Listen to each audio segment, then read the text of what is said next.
और मुझे ऐसा लगा कि माँ चितराने वाली जैसे बिल्कुल सामने हमारे विराजमान है और मैं उनके दर्शन कर पा रहा हूँ। और जो ये जोत इन्होंने जिस प्रकार से आरती कराई जी, मेरे जीवन का पहला अनुभव है और मैं दिल की गहराइयों से माँ को धन्यवाद करता हूँ कि उन्होंने मुझे इस मौके पर आने का मौका दिया, क्योंकि माँ की कृपा के बिना भी कुछ नहीं हो सकता जी। और जब प्रभु की कृपा होती है तभी माँ अपने दर्शन देती है। और मैं ये समझता हूँ कि आज माँ ने मुझे यहाँ पर बुला करके जो दर्शन दिए हैं, मैं समझता हूँ कि मेरा आज का दिन बड़ा सौभाग्यशाली रहा। और वास्तव में ये जो हमारे अमित जी हैं, पंडित जी हैं, मतलब इनके साथ इतना घुल मिल करके आज जो मैंने आरती की है, मुझे लगता है कि मेरे जीवन का आज बहुत बढ़िया दिन है, जिसे मैं अपनी खुशी से मतलब उजागर नहीं कर पा रहा आपको कि किस प्रकार का दिन आज मैं महसूस कर रहा हूँ। ललित जी, आपने राजनीति का एक लंबा सफर तय किया है, लेकिन एक ये धर्म और संस्कृति, धर्म अध्यात्म के बीच आकर के इन दोनों में क्या अंतर महसूस करते हैं? देखिए, मैं एक बात कहता हूँ कि राजनीति और धर्म में वास्तव में कोई अंतर नहीं है यदि वो सच्चे मन से किया जाए। आपके सामने प्रत्यक्ष उदाहरण खड़ा हूँ, आध्यात्मिक व्यक्ति हूँ, राजनीति भी करता हूँ, स्वच्छ राजनीति करता हूँ, किसी प्रकार की रिश्वतखोरी, किसी प्रकार का झूठ फरेब राजनीति के अंदर नहीं बोलता हूँ। मुझे लगता है यही माँ की मेरी प्रेरणा है कि स्वच्छ राजनीति का सोनीपत में उदय होना चाहिए और शायद इसीलिए ही माँ ने मुझे आज अपने पास बुलाकर आप पांडवकालीन इस धरा के ऊपर खड़े हैं जहाँ पर कि पांडवों ने रणभूमि में जाने से पहले माँ भगवती की पूजा की थी, तो आप ये देख रहे हैं कि पौराणिक स्थल भी है, आप उस जगह के बाशिंदे भी हैं, तो आप लोगों को क्या संदेश क्या देना चाहेंगे 2 लाइनों में? देखिए, मुझे बिल्कुल अच्छा लगा क्योंकि बचपन मेरा इसी रामलीला ग्राउंड में बीता है और इतने छोटे छोटे बालक थे तब हम यहाँ पर जब रामायण और उसका अपना क्या कहते दशहरे की जो कथा हुआ करती थी, दशहरे की जो रामायण हुआ करती थी, हम उसे देखने के लिए छोटे छोटे बच्चे थे आया करते थे। मैं ये समझता हूँ जो आज माई ने मुझे अपने आशीर्वाद और यहाँ पर जो इस प्रकार के उसमें कार्य में आने का अवसर प्रदान किया है, मैं माँ का बहुत दिल की गहराइयों से शुक्रिया करता हूँ कि उसने मुझे आज इस प्रकार का मौका दिया। और बहुत ही खूबसूरती के साथ आपने अपनी बात को रखा है। चलिए चलते चलते इजाजत होते 1-2 छोटी छोटी और बातें कर लें आपसे। जी। अच्छा, जीवन के अंदर सुख और दुख ये तो चलते ही रहते हैं जी। आपका कभी जीवन के अंदर बहुत कभी गमगीन हुए हों, कोई मायूस हुए हों, कभी डिप्रेशन में आए हों और उससे उभरने का कोई तरीका आपने अपनाया हो? देखिए, मैं आपको एक सच्ची बात आज माँ के दरबार में खड़े होकर के बताता हूँ कि जब से मैंने जन्म लिया है मैंने कोई ऐसा क्षण नहीं देखा कि जब मुझे निराशा का कोई बिंदु दिखाओ। चलिए, आपको कभी बहुत ज़्यादा कोई खुशी का एहसास हुआ, कोई ऐसा समय आया हो कि बहुत ज़्यादा खुश हुए, एक्साइटेड हो गए हैं, तो उस टाइम में आपने अपने आप को कैसे संभाला? देखिए, माँ माई के आशीर्वाद से जीवन में बहुत से ऐसे प्रसंग आए, पर उसमें भी मैं डाइवर्ट परमात्मा को हर चीज़ कर देता हूँ। मान लो मेरी किसी ने प्रशंसा की है तो मैं अपने पास ना रख के भगवान की तरफ उसको डाइवर्ट कर देता हूँ, उसके ऊपर देख करके। तो मुझे लगता है खुशी और गम सब भगवान के दिए हुए हैं, उनको समर्पित करना ही जो है वो सही जीवन है। अच्छा, जीवन के अंदर आप युवाओं के लिए आइकन रहे हैं, युवा आपको बड़ा प्रेरणा का स्रोत मानते हैं। 2 पंक्तियाँ ऐसी या 2 लाइनें ऐसी, 2 बातें ऐसी बताएं जो युवाओं का जीवन सुधार पाए, बेहतर बना पाए। देखिए, मैं ये समझता हूँ कि युवाओं को राजनीति में बढ़ चढ़ करके भाग लेना चाहिए, पर जीवन में स्वच्छ नेता हो, नेता की बात करोगे? नहीं, बिल्कुल नहीं करूँगा। मैं ये कह रहा हूँ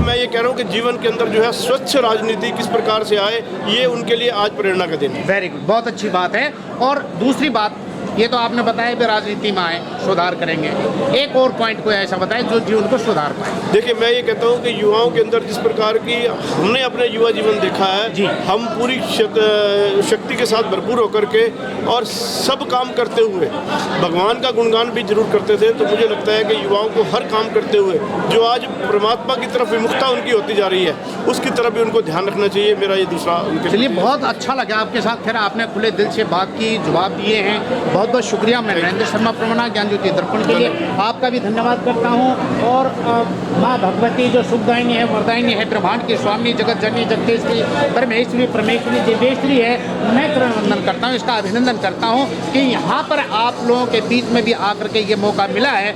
और मैं चाहूँगा कि साथ ही साथ एक बार प्रधान जी आ जाए, एक बार प्रधान जी आ जाए, मैं उनको भी लूँगा। प्रधान जी, आपके यहाँ पर जो ये सदस्य आए हैं, जो बाहर से आपने बुलाए हैं, उनके बारे में कुछ हमारे को जानकारी दे दें कि जो भी आए हैं उनका।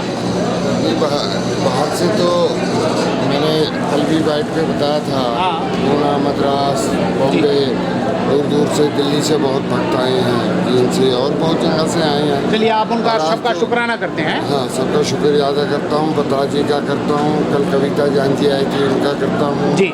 और अपने सभी भक्तजनों का, माई के बच्चों का, ललित जी का भी कर लो, पड़ोस में खड़े हैं। बाला जी का, सबका बहुत चेहरे बहुत के मुस्कान धन्यवाद। बने। बहुत अच्छी बात है जी। आइए साहब, आप आइए, आपका शुभ नाम बताइए। मेरा नाम नवीन मंगला है जी, मैं सोनीपत से हूँ। जी जी जी, मंगला जी, यहाँ आकर के कैसा महसूस कर रहे हैं? बहुत आनंदित जी, बहुत आनंद। बढ़िया जी। हाँ जी, अलौकिक आनंद है, क्या बात है। आनंद का तो दूसरा विलोम शब्द आज तक बना ही नहीं। बहुत सुंदर। आप भी आइए साहब, आपका भी शुभ नाम बताइए। मुकेश मित्रा जी। अध्यक्ष। अच्छा जी, तो यहाँ पर आकर के कैसा महसूस हुआ? ये जो महामाई की जो आरती है, ये मैंने पहली बार ही अपनी लाइफ में क्या देखी बात है। है, जी, मुझे पहली बार। बहुत ही आनंद आया तालियां और बजनी चाहिए भाई। महामाई का जिस तरह भक्तों ने यहाँ गुणगान किया और ये जोत जलाई इतनी हाँ। सबके लिए, मुझे तो ये महसूस हो रहा है कि सबको एक एक जोत दी, दोनों हाथों में, वो भी एक एक जोत भी नहीं, दो दो हाथों में दोनों जोत, और माई माई महामाई ज्ञान का उजाला रोशन करे जिंदगानी को। बहुत बहुत शुक्रिया, आप आए, आपने अपनी बातें रखी। कोई संदेश आपकी तरफ से? आज का विशेष संदेश यही है कि माँ भगवती सभी भक्तों की मनोकामना पूर्ण करे, सभी को स्वस्थ और खुश रखे। जो ये महामारी आई थी, माँ भगवती की कृपा से अब वो थोड़ा दूर हुई है, लेकिन अभी भी हमें सावधानी करने की जरूरत है। अब मैं आपको एक विशेष बात बताने जा रहा हूँ आरती की। अभी जो आप इधर दिखाएंगे, थोड़ा मैं इधर जो ये हमें आरती की है, और ये आटे का प्रसाद है। जी। इस आटे के प्रसाद से माँ भगवती का चूरमे का महाप्रसाद बनेगा जी। अभी थोड़ी देर में अभी इस आटे के प्रसाद से चूरमे का प्रसाद तैयार होगा, और अभी आपने देखा इसमें कालस नहीं होगी और ना ही कोई कपूर की खुशबू आएगी। ये दिव्य प्रसाद बनेगा माँ भगवती का, माँ भगवती की कृपा से। मैं यही बताना चाहता विशेष आपको जी। बहुत अच्छे, धन्यवाद। बहुत अच्छी।